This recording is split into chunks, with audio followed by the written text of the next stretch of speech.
And walk your dog. Exactly, and walk your dog. And we are here now with our pet expert, Greg Reilly, and our friend Rocky here. And we are here to talk about some other things that come along with the summertime. Fleas. I've heard some people talking about they're kind of bad this year. A little bit bad this year. I think it's probably due to the weather that we've been having.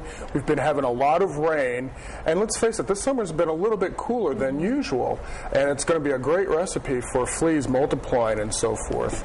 So if your dog has fleas or you suspect that they have fleas, what do you need to do about it? Real simple.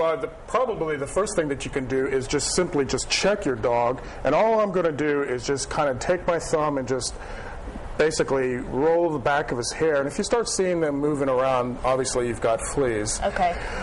Easily, the first thing that you can do is get some flea shampoo. And there's various products that you can get at your veterinary store or at, like, say, the pet store and so forth. You can give them a bath. And then what I certainly would recommend is do some prevention work.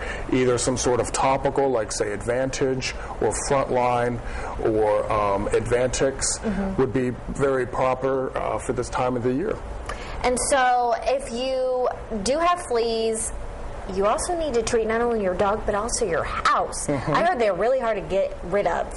They're very difficult to get rid of, and that's a very good point that you brought up, because you have to treat your house regardless, because just because you treat the dog doesn't necessarily mean that, hey, the dog's going to be flea-free, especially if you don't apply these ointments after a month, because these ointments will only last for about 30 days.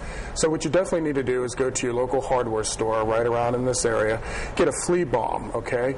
The problem with flea balms is that they work really well in the air, but once they go down, this flea fogger is not going to go, like, say, underneath your table or underneath a bed or bureaus or desktops and so forth. So the other thing that you would probably want to do is get an area treatment spray and spray those areas where the fogger is not going to be able to get to.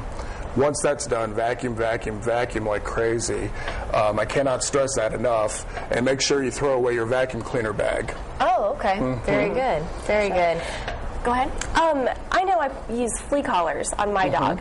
How well do those work? Not very well.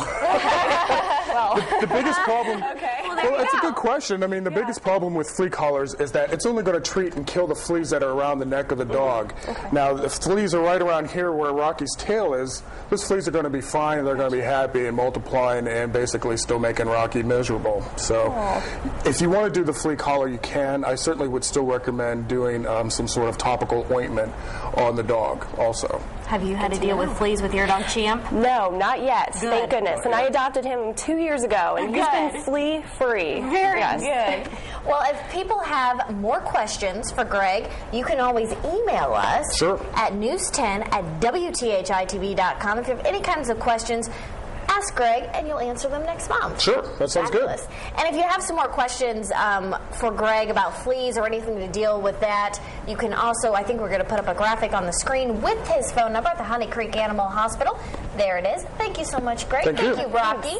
Thank you very much. And coming up, we'll take a look at who's celebrating a big birthday today and this weekend. But let's take another look at all that information for how to reach our pet expert, Greg Reilly. If you have any questions, you're watching